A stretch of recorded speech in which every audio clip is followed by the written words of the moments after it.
বিলাসীপাড়া বিধানসভা কেন্দ্রের কংগ্রেস টিকিট বঞ্চিত প্রার্থী অশ্বিন কুমার মহন্তের বিস্ফোরণ। টিকিট দেওয়ার নামে রকিবুল হোসেনের বৃহৎ টাকার লেনদেন, টিকিটের বিনিময়ে টাকা নেওয়ার গুরুতর অভিযোগ রকিবুল হোসেনের। পাশাপাশি এপিসিসির সভাপতি গৌরব গগৈর বিরুদ্ধেও। কংগ্রেসের টিকিট বঞ্চিত প্রার্থীর বিস্ফোরণ। আপনাদের জানিয়ে রাখি, এই মুহূর্তে যে খবর উঠে আসছে, টিকিট দেওয়ার নামে রকিবুল হোসেনের বৃহৎ টাকার লেনদেনের অভিযোগ। বিলাসীপাড়া কেন্দ্রের বঞ্চিত প্রার্থী অশ্বিন কুমার মহন্তের এই অভিযোগ। আপনাদের জানিয়ে রাখি, ইতিমধ্যেই আপনারা জানেন যে গতকাল কংগ্রেসের দ্বিতীয় প্রার্থী তালিকা ঘোষণা করা হয়েছে এবং সেই তালিকা অনুযায়ী বিলাসীপাড়া বিধানসভা কেন্দ্রের কংগ্রেস টিকিট বঞ্চিত প্রার্থী এবারে অশ্বিন কুমার মহন্তের বিস্ফোরণ। তিনি বলছেন যে টিকিট দেওয়ার নামে রকিবুল হোসেন বিশাল অঙ্কের টাকার লেনদেন করেছেন, টিকিটের বিনিময়ে টাকা নেওয়ার এক গুরুতর অভিযোগ রকিবুল হোসেনের। এই অভিযোগ আজকের নয়, এর আগেও কংগ্রেসের বিরুদ্ধে এই ধরনের একাধিকবার অভিযোগ উঠেছে। টাকার বিনিময়ে টিকিট দেওয়ার অভিযোগ এবারে তুললেন বিলাসীপাড়ার প্রার্থিত্ব প্রত্যাশী অশ্বিন কুমার মহন্ত। এ নিয়ে বিস্তারিত জানবো, আমাদের সঙ্গে এই মুহূর্তে ফোন লাইনে রয়েছেন, বিস্তারিত জানবো আমাদের প্রতিনিধি সমরেশ শীল। সমরেশ, যে এই কংগ্রেসের বিরুদ্ধে টাকার বিনিময়ে টিকিটের লেনদেনের বিষয়টি পুরনো বিষয় নয়, এর আগেও এই ধরনের অভিযোগ একাধিকবার উঠেছে। এবারে অভিযোগ করলেন বিলাসীপাড়া বিধানসভা কেন্দ্রের কংগ্রেস টিকিট বঞ্চিত প্রার্থী অশ্বিন কুমার মহন্ত। হ্যাঁ বাবা, এটা তো অনেকদিন থেকে চলে যাচ্ছে যে কংগ্রেসের টিকিট যদি দেওয়া হয় এটা একমাত্র পয়সার বিনিময়ে দেওয়া হয়। এখানে রকিবুল হোসেন এবং গৌরব গগৈ যেটা এবার যেটা ভূমিকা নিচ্ছে, ওরা এই ভূমিকাকে নিয়ে অশ্বিনী কুমার মহন্ত অনেকটাই বিক্ষোভ প্রদর্শন করেছে। তিনি বলেছেন যে এরা দুজনে অনেক পয়সা আগে থেকে নিয়ে রেখেছে, যার জন্য হয়তো অশ্বিনীকে এখন টিকিট থেকে বঞ্চিত করা হলো। তার উপরে উনি আবার বলছে যে আমার থেকে যোগ্য নাকি অমৃত বাচ্চা। এই নিয়ে একটা বড় একটা প্রশ্ন উত্থাপন করেছে। বেশ, ধন্যবাদ সমরেশ।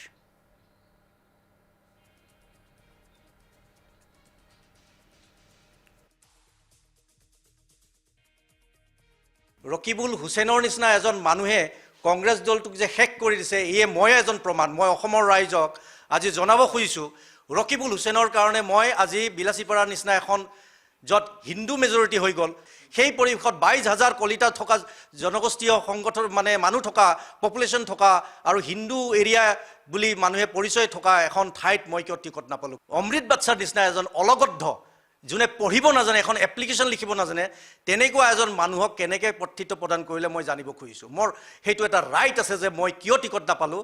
গতিকে মই কালি ৰাতিপুৱা 11টা বজাৰ ভিতৰত মই গৌৰৱ গগৈ ডাঙৰীয়াক মই ডেডলাইন দিছোঁ যে আপুনি যদি মোক নকয়, ফোন কৰি হওক বা ৰাজহুৱাভাৱে হওক, যেনেকেই নহওক, আপুনি যদি মোক নকয় মই কিয় অযোগ্য প্ৰাৰ্থী হ'লোঁ, তেনেহ'লে মই আপোনাৰ এগেইনষ্টত 12টা বজাত মই প্ৰেছ মিট দিম আৰু অসমৰ ৰাইজে কিছুমান নাজানা কথা জানিবলৈ প্ৰস্তুত থাকিব বুলি মই আশা কৰিছোঁ। ৰকিবুল হুছেইনে টকাৰ খেলত কিমান মানুহক অত্যাচাৰ কৰিছে, কিমান মানুহক ধ্বংস কৰিছে সকলোৱে জানে। আৰু ধুবুৰীৰ নিচিনা এখন ঠাইত য'ত মানুহে বিচাৰে এজন বলিষ্ঠ আৰু যোগ্য ব্যক্তি আহিব লাগে বুলি, তেনেকুৱা ঠাইত তেওঁলোকে এইবিলাক চামচাগিৰি আৰু এনেকুৱা ধৰণৰ কিছুমান অলগদ্ধ মানুহক লৈ তেওঁলোকে গোটেই দলটোক নষ্ট কৰিছে। মই আৰু দলৰ বিষয়ে ক'ব খোজা নাই, কাৰণ মই নিজেই যেতিয়া ডিপ্ৰাইভ হৈছোঁ আৰু দলৰ বিষয়ে কৈ কি কাম কৰিম। মই ৰকিবুল হুছেইনক যদি মান্তি কৰিব নোৱাৰে বা তেখেতৰ ইচাৰা বা তেখেতৰ যি ডিচিশ্যন তাৰ এগেইনষ্টত যদি তেখেতে ভাল ডিচিশ্যন ল'ব নোৱাৰে, তেনেহ'লে গৌৰৱ গগৈ ডাঙৰীয়ে কি নতুন অসম নতুন অসম গঢ়িব। নতুন অসম গঢ়িব কি মিয়াক লৈ পেলাই গঢ়িব। একেবারে গুরুতর অভিযোগ তুলছেন কংগ্রেসের টিকিট বঞ্চিত প্রার্থীর একেবারে বিস্ফোরণ। তিনি বলছেন যে রকিবুল হোসেনের জন্যই তিনি টিকিট পাননি। একেবারে সরাসরি অভিযোগ করছেন প্রার্থিত্ব প্রত্যাশী অশ্বিন কুমার মহন্ত। তিনি বলছেন যে টিকিট দেওয়ার নামে রকিবুল হোসেনের বিশাল অঙ্কের টাকার লেনদেন হয়েছে এবং টিকিটের বিনিময়ে টাকা নেওয়ার গুরুতর এবারে অভিযোগ করেছেন রকিবুল হোসেন। পাশাপাশি এপিসিসির সভাপতি গৌরব গগৈর বিরুদ্ধেও তিনি একাধিক অভিযোগ করেছেন। কংগ্রেসের টিকিট বঞ্চিত প্রার্থীর এই বিস্ফোরণ, টিকিট দেওয়ার নামে রকিবুল হোসেনের বিশাল অঙ্কের টাকার লেনদেন, বিলাসীপাড়া কেন্দ্রের বঞ্চিত প্রার্থী অশ্বিন কুমার মহন্তের এই অভিযোগ।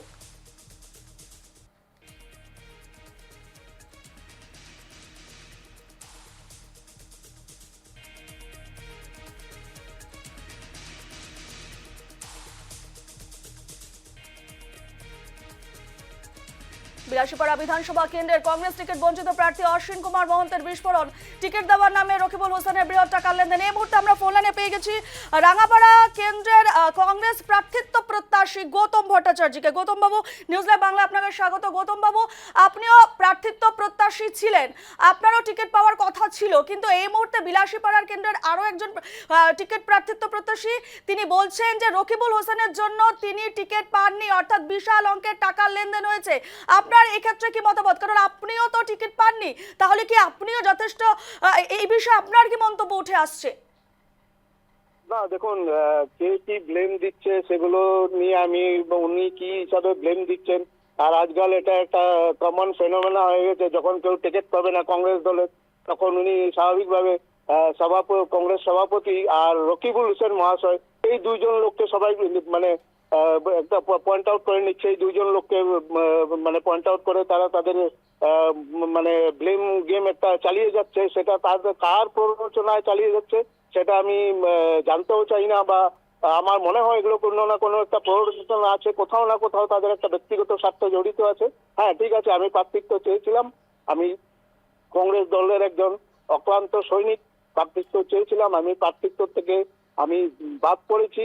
দল নিশ্চয়ই অন্য কিছু ভেবে যাকে প্রার্থিত্ব দিয়েছেন তাকে নিশ্চয়ই আমার থেকে বেটার ক্যান্ডিডেট বলে ভাবে। কিন্তু গৌতম বাবু, আরেকটা গুরুতর অভিযোগ তিনি তুলেছেন যে টাকার বিনিময় টিকিট, কংগ্রেস দলের বিরুদ্ধে এই অভিযোগ কিন্তু বহু পুরনো। টাকার বিনিময় টিকিটের এবং সে জায়গায় দাঁড়িয়ে রকিবুল হোসেন বৃহৎ অঙ্কের টাকার লেনদেন হয়েছে, তিনি তার মধ্যে রয়েছেন। আর শুধু রাঙাপাড়া সমষ্টি না, প্রার্থী যদি দলীয় নেতৃত্ব যদি আমাকে আশেপাশে কোনো সমষ্টিতেও কোনো সময় কোনো প্রচারের জন্য যেতে বলে বা কিছু, আমি সব সময় রাজি আছি। দলের জন্য আমি অক্লান্ত সৈনিক ছিলাম, আজও আছি, আগামীতেও থাকবো।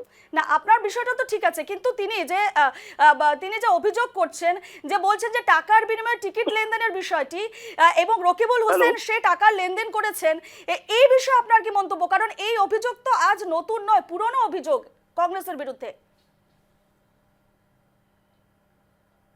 গৌতম বাবু, শোনা যাচ্ছে?